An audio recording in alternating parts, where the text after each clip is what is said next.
protected from most threats. It's matched. Why is that its immediate defense? I don't know, and I like it's it. like you slap me. Try it again. Do it again. I dare you. All Hey, everyone, our Anteaters OP. Have you guys seen it? Because we haven't. right, let's jump into it.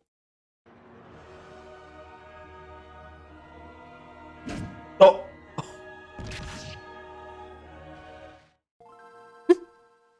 Oh, damn. Ants are one of the most overpowered factions in the game. Their go-wide-you social strategy is essentially unbeatable, to the point where they control wide swaths of the overworld pretty much uncontested. Even the human build, the undisputed top tier, Holy in current shit. meta, has trouble keeping ants at bay.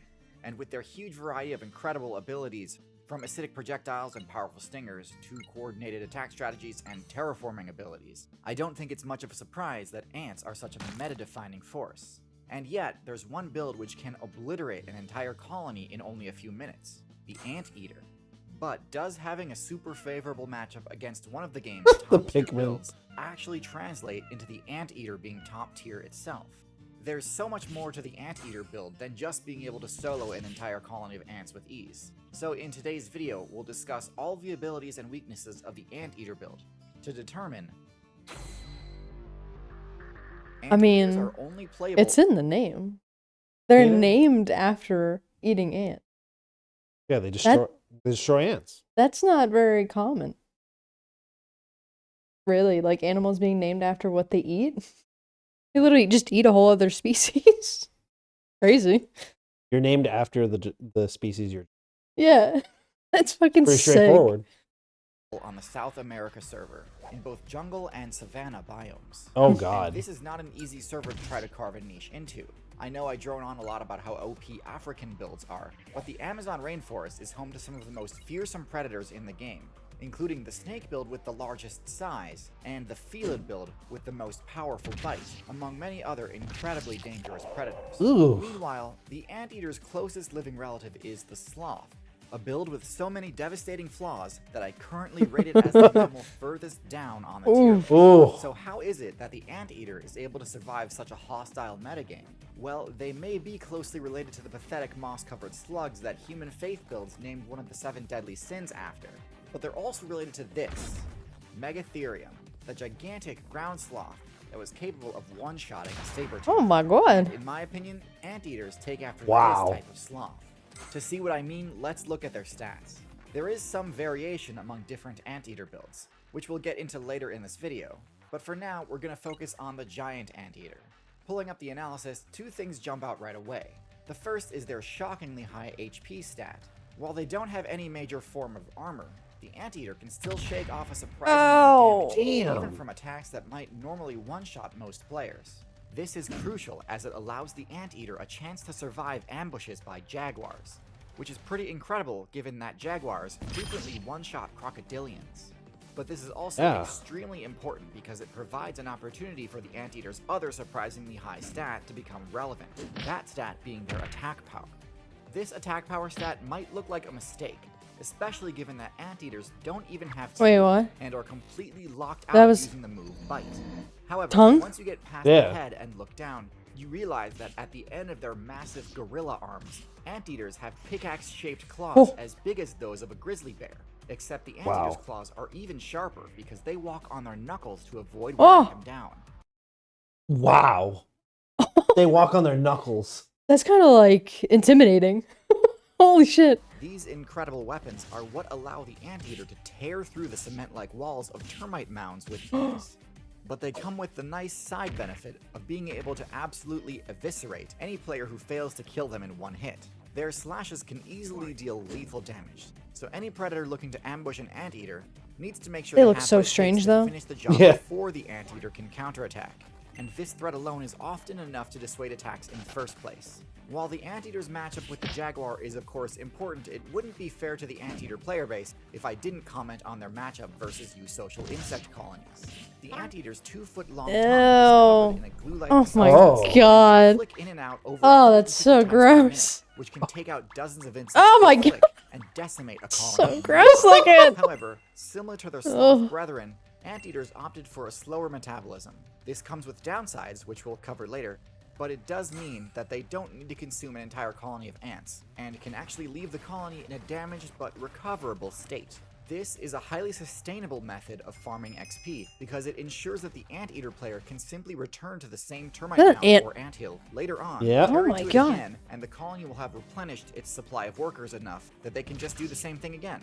It also means the anteater doesn't need to be at any one colony for very long, which is good because despite how powerful their offensive tools are at destroying a colony of insects, anteaters don't actually have any unique defensive abilities to avoid the damage from the swarm of militant insects they've just evoked, and have to rely solely on their HP to soak up the damage. Of course, as mentioned prior, because of their high HP stat, anteaters are well equipped to tank a lot of hits. But the acid attacks launched by termites and ants certainly aren't something they can just ignore for extended durations. The rest of the anteater stats are fairly lackluster. Anteaters aren't as sluggish. They're so as strange. slugs, but because of their slow metabolism, they do have a below average movement speed. Given that they've spec'd into massive claws on their forelimbs rather than more mobility favoring options like paws or hooves, I don't think this low speed is too surprising. It's a worthy trade-off in my opinion. Their stealth stat is also middle of the road. They don't stick out as bad as some builds, but aren't the best camouflaged either. The anteater can hide under its bushy tail, disguising itself as a bush while Wow. I was wondering, like, this tail is huge, and like, why? This must be why. That's crazy. It just looks like a haystack. Yeah, like when they were trotting around, I'm like, that's gotta weigh them down a bit. That's a heavy looking tail. also shielding itself from the cold. But as far as plant-style disguises go, there are certainly more impressive displays out there. The anteater's intelligence isn't great either. They'd form quite a formidable force in groups, yet rarely engage in team strategies, if ever. Their last main weakness is their poor eyesight. It's a good thing they don't go down in one hit, because the tiny eyes on the sides of their heads do not give them the best odds at detecting an ambush before the attacker is within striking range. Next, let's delve into some of the individual variants of the anteater. The giant anteater is by far the most powerful, at the cost of its mobility. The giant anteater is the only variant that lacks the ability to climb trees. Despite their claws being phenomenal for hooking into trees, giant anteaters simply are too cumbersome to venture into the canopy. There are two other variants of the anteater build, and both variants are much better at climbing. First is the Tamandua. This mid-sized anteater sports a slightly lower base power and hit point stat than the giant anteater, but in exchange it has It's like, look at how big I am! It's like tiny. Unlocked a powerful new ability, a prehensile tail. This perk allows the user to use its tail essentially as a fifth appendage, granting it additional resistance to being knocked down while browsing high up in the treetops. Because of its lower HP stat, this build can't tank acid damage as well as the giant anteater, and so it needs to avoid high-tier ant builds like the leafcutter ant. The final variant is the pygmy anteater, a nocturnal build that invests more into its stealth than other stats, drastically cutting its bulk and damage in turn. In my opinion, the pygmy anteater is a bit too similar to the sloth build for me to consider it competitively viable, but to each their own. Although the ability to climb does come in handy for escaping predators, the giant anteater doesn't seem to miss it much. While the other variants need to worry about attacks from eagles, the giant anteater's bulk is enough to protect it from most threats. It's matched. Why is that its immediate defense? I don't know, and I like it. It's like, you slap me. Try it again. Do it again, I dare you.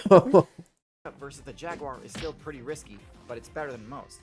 So I'm going to give the giant anteater a rating of A tier, while the Tamandua gets a rank of B tier, and the pygmy anteater gets a D tier rank. Damn. One of the most effective ways to lock in a high placement on the tier list is to have high base stats.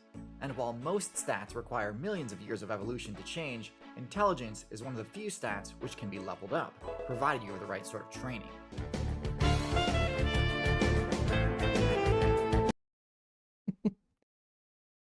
They're complicated. The anteaters? Yeah. Yeah, I think they look strange, but they're also kind of funny. And those tails are looking real heavy, but the nose is wild. The tongue is crazy. Anteaters are like interesting. Like I think they're kind of cool a little bit, but I feel like it's more aesthetic than it is like practicality. Because I mean, all they do is use their like long, good ants. Yeah. Bugs. And they have claws for defense. Yeah. And tails to hide. I don't know why. I don't know if I'd put them at A tier. Oh.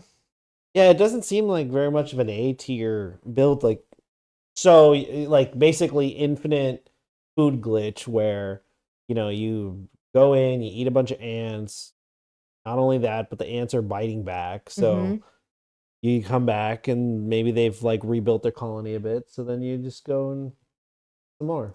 Yeah, like they're not really causing any damage. They're not really anything to be scared of. And like while they're tanky, so they could take hits, it's not like they're that offensive that like a jaguar can't put them down. Right.